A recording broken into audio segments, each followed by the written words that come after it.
Strange Tales from a Chinese Studio was written by Pu Songling in 1679. Having repeatedly failed at the imperial exam in his early years, Pu gave up his dream of becoming a bureaucrat for the emperor and set up a small tea shop in front of his house. He offered a bowl of tea as payment to anyone who could tell him a strange story. In 2 decades, Pu collected close to 500 stories that described the bizarre, the creepy, and the ugly that took place in ancient China. And here are 3 of them. Story 1. Water.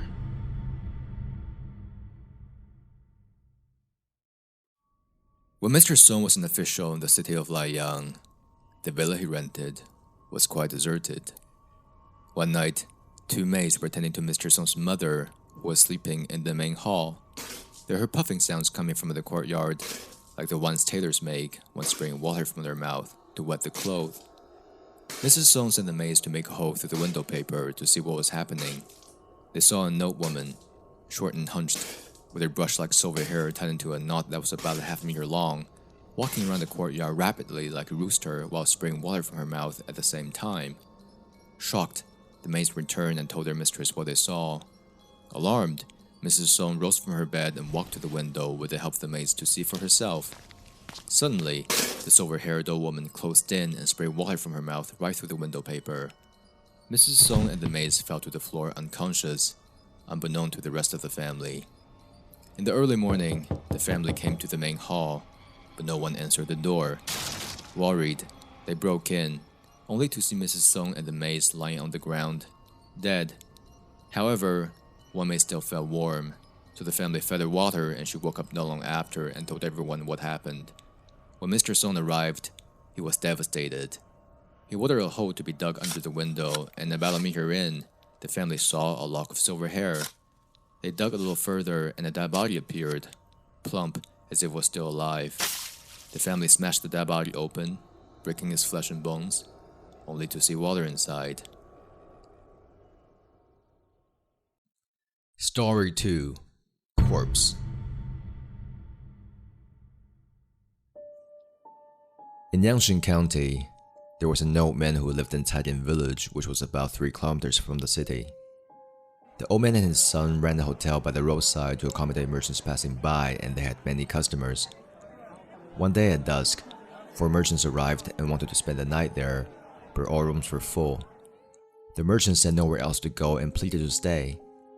The old man thought of a place, but was afraid that it might displease them. The merchant said, "We just need a room. We don't dare to be picky." The old man's daughter-in-law had just died and her corpse was kept in a separate house. The old man's son had gone to buy the coffin, so he guided the merchants to the house where the corpse was staying. Upon entering the hall of the house, the merchant saw an oil lamp on the table, casting a dim light in the surroundings. The corpse was covered with a thin sheet of paper and laid on a bed surrounded by white curtains behind the table. The merchants wondered where they were going to stay and saw a room with a very large bed inside. Exhausted from their travel, they quickly fell asleep and started to snore. One merchant, however, was a light sleeper, and he was suddenly woken up by a sound of paper rustling. He opened his eyes and could see everything clearly in the hall thanks to the lamplight. The corpse had removed the sheet of paper and was sitting up straight in his bed. He then got off his bed and slowly walked towards the room where the merchants were staying. His face had a light golden color and there was a piece of white silk around his forehead. He stopped in front of the merchant's bed, bent down, and started blowing air against the face of the 3 merchants who were still asleep. The one merchant who was awake was terrified, knowing that he would be next. He covered his face with a blanket, held his breath, and listened in closely. Soon, the corpse arrived and blew air against his blanket as well. After a while, the merchant heard the paper rustling and knew the corpse had left the room. He carefully stuck his head out of the blanket and took a peek. The corpse was lying on his bed again, rigid and still as ever.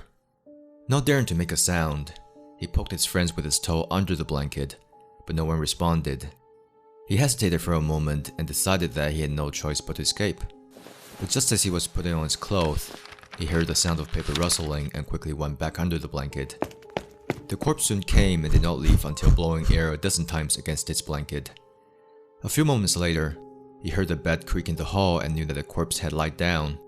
He slowly reached for his pants from under the blanket, quickly put them on, and ran barefoot towards the door. The corpse also got up, seemingly ready to chase him. but by the time it got out of its bed, the merchant had already left the house. The corpse nevertheless ran after the merchant, who kept on yelling for help, but no one in the village seemed to have heard anything. He wanted to knock on the door of the old man who owned the hotel, but was afraid of getting caught up with the corpse. Then, he saw the road leading to the city and ran towards it with all his strength. When he finally reached the eastern suburb of the city, he saw a temple and heard someone knocking on a wooden block inside. He banged on the door and begged to be let in. The monk in the temple was surprised, but sensing that something was wrong, refused to open the door. The merchant had no choice but to leave, but just as he was turning around, he saw the corpse was only a few steps away from him. Thankfully, there was a tree with a thick trunk nearby, so he went and hid behind it. When the corpse approached from the left, he went right, and when the corpse approached from the right, he went left. Unable to reach him, the corpse seemed enraged. As the merchant was becoming exhausted, the corpse suddenly stood still. Sweating profusely, the merchant tried to catch his breath behind the tree. All of a sudden, the corpse charged at him again with his arms stretching out forward. The merchant panicked and fell to the ground. Missing his target, the corpse ended up hugging the tree trunk and became completely motionless. The monk in the temple had been listening in on the commotion outside. Not being able to hear anything, he cautiously came out of the temple with a candle and saw the merchant lying on the ground, seemingly dead.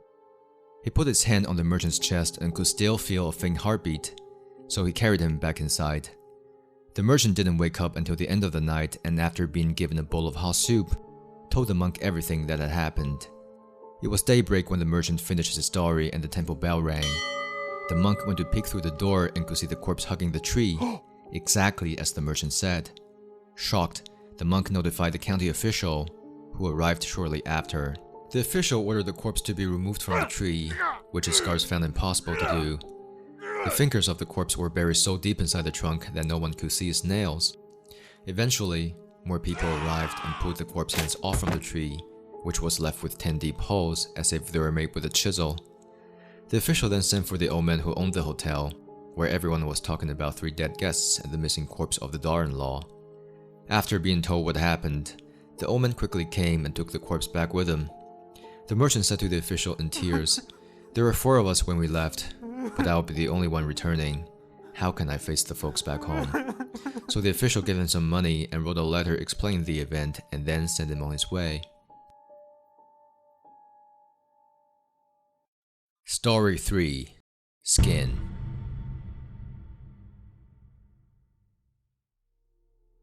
Mr. Wang lived in Taiwan City, and one day he was roaming around the streets in the early morning. He saw a woman carrying a big bag in her arms, struggling to walk by herself. Wang quickly approached, wanting to help, and saw that the woman was only about 16 and very beautiful. He immediately felt attracted to the young girl and asked, "Why are you traveling by yourself so early in the day?" The girl replied, "You can't solve my trouble, passerby, so why bother asking?" Wang said, "What troubles you? I'll do anything I can to help." The girl said in a sad tone, "My greedy parents sold me to a man as his concubine. His wife was jealous, and she humiliated me during the day and beat me at night. I could not take it anymore, so I escaped."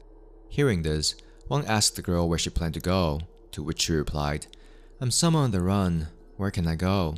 Wang said, "My home is not far away. Why don't you come and stay?" The girl gladly accepted his invitation and followed Wang back home. When they arrived, Wang brought the girl to a room and she saw there was no one around, so she asked, "Sir, you don't have any family?" Wang replied, "This is only my study." The girl then begged, "This is a very nice place. If you want to see me live, please let me stay here and don't tell anyone." Wang promised and slept with the young girl. He kept the girl a secret for a few days before telling his wife, who suspected that the girl was sold to her powerful family and asked Wang to send her back, but he refused. A few days later, Wang went shopping in the market and he ran into a Taoist monk, who regarded him with a surprised look. The monk asked Wang if anything strange had happened to him, and he said no. The monk said, "I can sense the evil energy surrounding you, so why do you try to deny?" Wang tried to argue with him, but the monk just turned and left while mumbling to himself, "Strange, how can one be so blind in the face of his own death?"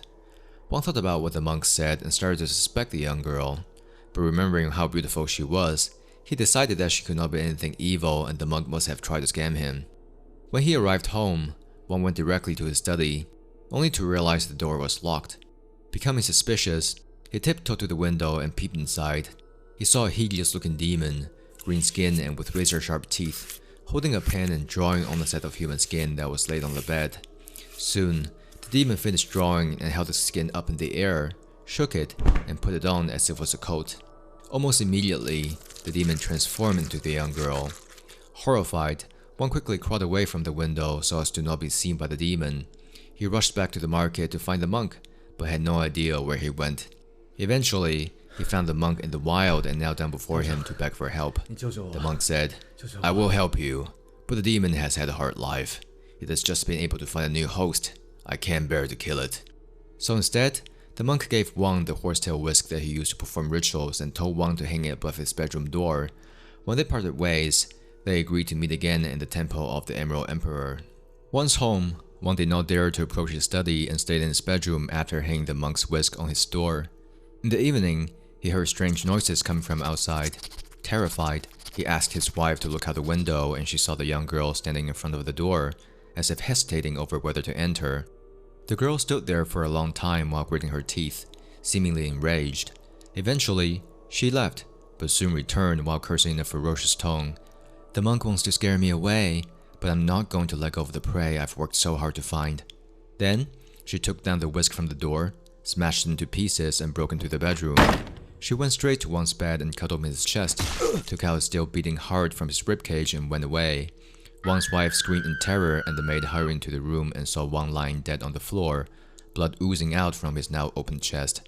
Wang's wife sobbed in silence, too stunned to make any sound. The next morning, Wang's brother rushed to the temple of the Emerald Emperor and told the monk what happened. The monk was furious. "I used to pity the creature. How dare you do something like this?" and went with the brother back to Wang's house. When they arrived, the monk looked around carefully in the courtyard and decided that the demon had not gone far. He then asked Wang's brother who lived in the southern side of the house and the brother replied that he did. The monk said, "The demon is your home right now." The brother was shocked and said it was not possible. The monk asked, "Has any stranger come to visit your home today?" The brother replied, "I'm not sure. I went to the temple to find you as soon as dawn broke. Let me ask my family." He returned a moment later and said, "Indeed, and no woman came this morning and asked to be our maid. My wife kept her and she's still in my home." The monk said, "That's the demon," and went with Wang's brother to his home. As soon as they entered the door, the monk drew a wooden sword from his belt and roared at the old woman who was cleaning in the hall. "Filthy creature! How dare you break my whisk?" The old woman's face turned pale and tried to flee, but the monk struck her down with a wooden sword and a set of human skin slipped from her body. Deprived of his guise, the demon writhed on the floor and let out a beast-like howl. The monk decapitated the demon with a sword and the demon's body transformed into a cloud of thick smoke, swirling above the floor. The monk took out a gourd-shaped bottle, unplugged it and placed it in the smoke, which was instantly absorbed into the bottle. The monk then put the plug back in the bottle and placed it in his bag. Then, he turned to pick up the human skin, which, complete with eyebrows, hands and feet, was unbelievably lifelike. The monk rolled up the skin like a scroll of painting and also put it in his bag. As he was going to leave, Wang's wife knelt down before him in tears and begged him to save her husband. The monk apologized and said he could not, and Wang's wife's crying grew even sadder. Eventually, the monk said, "I'm not powerful enough to bring the dead back to life, but one man is. If you go implore him, he will save your husband." Wang's wife asked who the person was, and the monk said, "There's this madman in the market who likes to sleep on piles of animal dung. Go kneel down before him and make him pity you. If he humiliates you, do not get angry." Wang's brother had also heard of the madman, so he thanked the monk and went with his sister-in-law to the market. When they arrived, they saw the madman dancing and singing in the street, with green snot dripping from his nose. He was so filthy that no one dared to approach him. Wang's wife knelt down and walked to the madman on her knees. Seeing this, the madman laughed. "A beautiful woman has fallen in love with me." Wang's wife told him why she came and he laughed again. "Anyone can be your new husband. Why bother with one that's already dead?" Wang's wife kept on begging and the madman became angry and said, "Why do people always come to me with this request? Am I the Lord of Hell?" and beat Wang's wife with his wooden cane. Wang's wife endured the beating and a curious crowd started to gather around them. The madman then coughed a ball of thick phlegm into his hand and shoved it to Wang's wife's mouth and said, "Eat this." Wang's wife turned red and appeared reluctant, but remembering the monk's words, she swallowed the phlegm, which moved slowly down her throat and became stuck inside her chest. The madman laughed loudly and said, "The lady has indeed fallen in love with me," and went away. Wang's wife got up to chase him, but lost sight of the madman when he disappeared into an abandoned temple. She looked for him everywhere in the temple but could not find any trace of him. Feeling frustrated, she eventually went home. Thinking about the humiliation she went through during the day and the horrific death of her husband, Wang's wife broke down and started to wail and scream. Wang's family stood on watch, not daring to approach. After a while, the wife somewhat calmed down and tried to clean Wang's body, but seeing the gaping hole in his chest, she broke down again and started to sob. Suddenly, a wave of nausea surged through her throat and she felt something appeared inside. Before she could get up and dash for the door, the thing fell from her mouth directly into her husband's chest. She looked down and saw a human heart, throbbing and emitting strands of hot steam. She immediately covered Wang's chest with her hands and pressed hard, lest the heart get away. But whenever she relaxed ever so slightly, the hot steam would escape through her fingers. So she tore a piece of cloth from her dress and wrapped it tightly around her husband's chest. She then put her hand on his body and felt it gradually became warm. She covered him with a blanket and got up later that night to check on him and was thrilled to find him breathing again. The next morning, Wang woke up and mumbled, "I felt like I had a long dream. My chest still hurts." He then looked down and saw a scab that was only the size of a coin on his left chest.